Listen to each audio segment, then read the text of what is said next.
A Zambelli foi condenada por unanimidade pela primeira turma do Supremo Tribunal Federal, 5 votos por aquela invasão ao site do Conselho Nacional de Justiça, em que ela foi lá e, enfim, levantou fake news contra as urnas, colocou no ar uma ordem de prisão contra o Xandão, supostamente assinada por ele mesmo, enfim, foi lá e pintou e bordou no CNJ, como se o CNJ fosse o parquinho dela.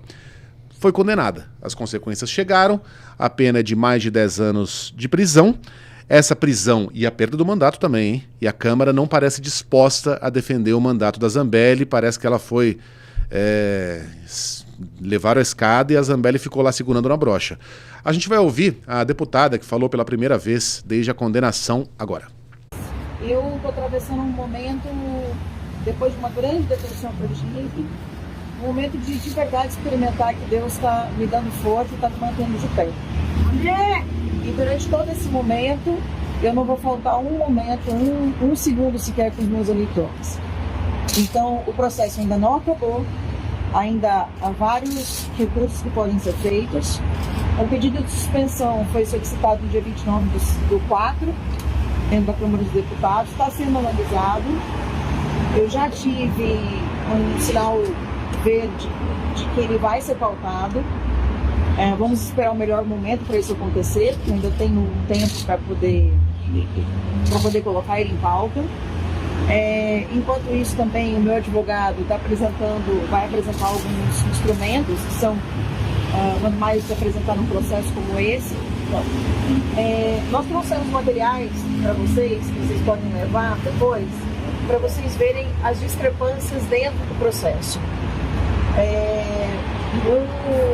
O hacker Walter Andrade, que eu nunca escondi que eu conhecia, vocês souberam disso, acho que antes de muita gente, que foi vazado pela imprensa, não tem nenhum problema com relação a isso, mas ele deu vários depoimentos, ao total foram 6 depoimentos, tanto na Polícia Federal, quanto na CPI, quanto depois, durante o julgamento.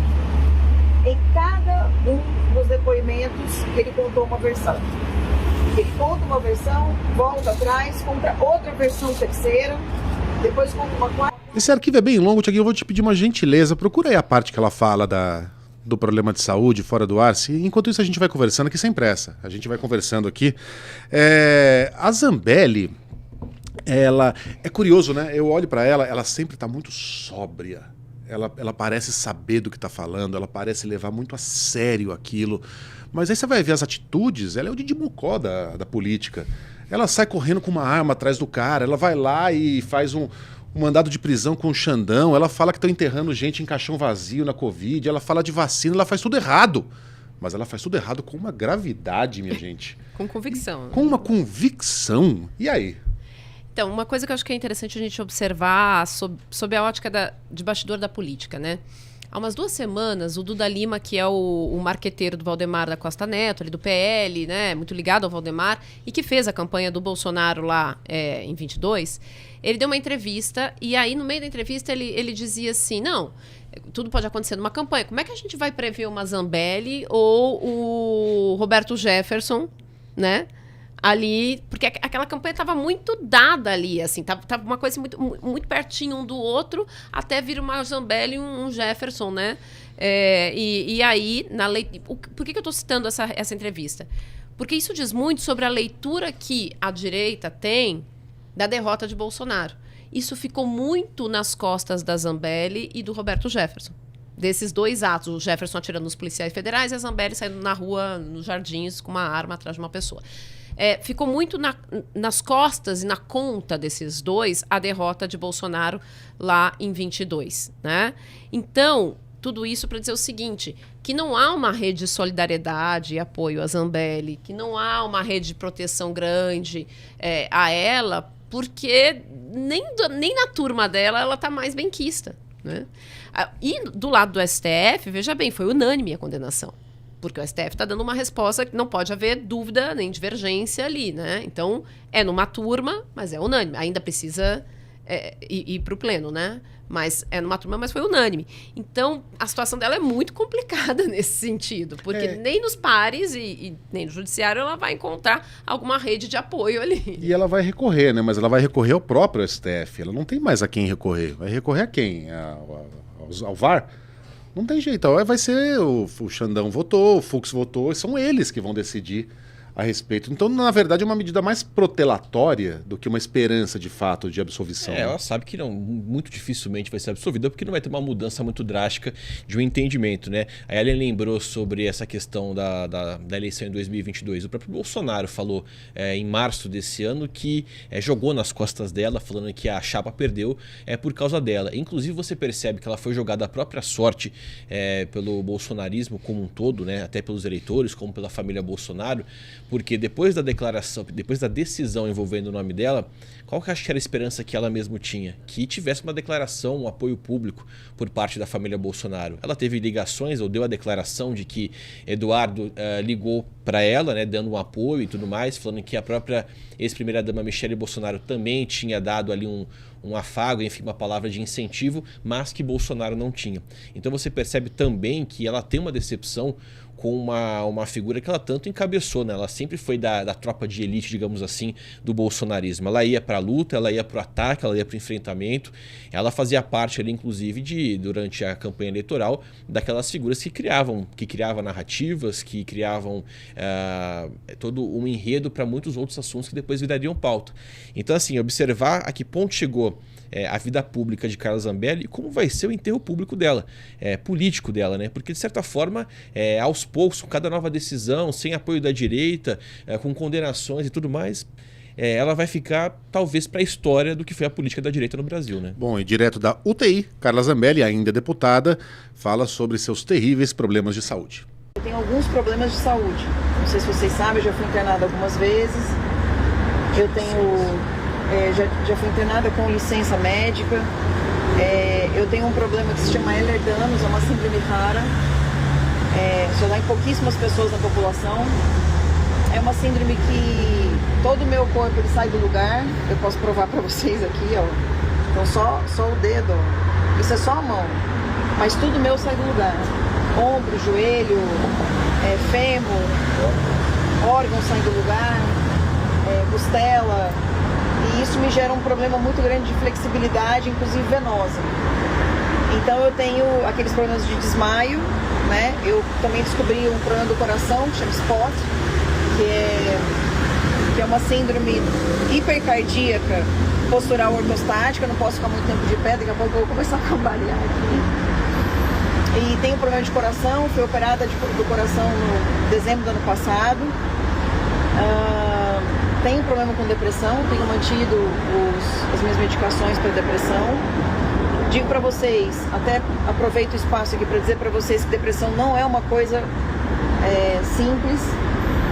Às vezes a gente está com depressão e acha que é frescura. Às vezes a gente está com depressão e acha que é só um desânimo. Mas quando a depressão pega de vez, é complicado. E a gente precisa cada vez mais ensinar as pessoas a procurar ajuda. Por isso até apresentei um projeto de lei para poder viabilizar psicólogos e psiquiatras particulares para quem tem... O que ela fez ali? Eu não entendi o negócio do dedo, gente. Não, mas falando sério, ela tem vários problemas mesmo. Sim. Não sei se todos esses, né? Que a Carla Zambelli tem um histórico aí de, enfim, de criar algumas fantasias. Mas ela tem uma cicatriz na cabeça, isso é verdade.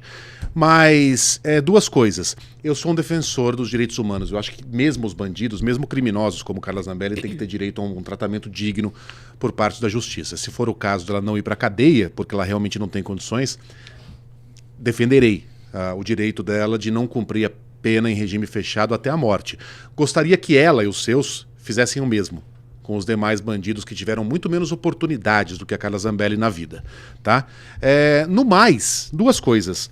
É incrível como a gente fica sabendo que esses caras têm uma saúde tão frágil, né? No momento em que eles vão pra cadeia. E dois, se você tiver a saúde frágil, é melhor não cometer crimes. porque você pode ter que ir para cadeia e talvez não E as aguente. penitenciárias no Brasil são muito ruins. São péssimas. Teve muita gente que ficou a vida inteira falando sobre isso, mas todo mundo achava que estava tudo bem estar preso numa cadeia ruim, né? As penitenciárias são bem ruins, não oferecem condições de você fazer a socialização dos presos. Como é que o Bolsonaro falava? A única coisa de bom no Maranhão é Pedrinhas, Então. que era aquele presídio em que os presos eram massacrados. Não desejo isso para Carla Zambelli. Nem pra ele. Ninguém. Nem para o Bolsonaro, nem para ninguém. Não desejo isso. E aí, Marcelo? E o que me chamou a atenção, tá? A gente estava até prestando bastante atenção na lista de doenças que ela disse ter. Duas delas me chamam a atenção. Uma, ela fala que tem problema de mobilidade, então ela tem dificuldade com a mobilidade, é comprometida a mobilidade dela, e o outro, desmaios repentinos. E engraçado que no momento que ela estava com a arma em punho, correndo atrás de uma pessoa na rua, ela não teve problema de desmaio e nem de mobilidade. Ela correu na rua rapidamente atrás dele com uma arma em punho. Então, assim, ela pode ter tudo isso, mas a gente fica até meio descrente se de fato isso não é mais uma narrativa, mais um devaneio da cabeça de Carla Zambelli, né? É o Pedro e Lobo, né? Que mentiu tanto que agora a gente tem dificuldade de acreditar. Só o truque que ela fez lá com o dedinho que eu achei Como é? impressionante. Você pegou direitinho, né? É assim, né? A única coisa séria que eu acho que ela falou de verdade, que eu acho que a gente tem que aproveitar o momento, é sobre a depressão, né? Segundo a Organização Mundial da Saúde, mais de 11 milhões de brasileiros sofrem com a doença. Então, de fato, isso é sério. De fato, a depressão é algo realmente que precisa ser discutido, ser tratado, ser falado sobre e dar luz para esse assunto. Então, se de fato ela tiver uma depressão como ela alega ter, que ela tenha tratamento digno, tratamento correto para que ela consiga sair dessa. Mas isso não impede que ela vá pagar pelos crimes que cometeu. Não foi o Joaquim Barbosa que foi na época em que o Collor sofreu uma das condenações dele, que ele corria o risco de ir para a cadeia, e um dos argumentos que a defesa dele usou para que ele não fosse, não foi mesmo, né? Foi que ele sofria de depressão. E aí o Joaquim Barbosa deu uma resposta assim que é meio politicamente incorreta, mas foi engraçado na época. Que ele falou, a cadeia não é lugar para ficar feliz mesmo.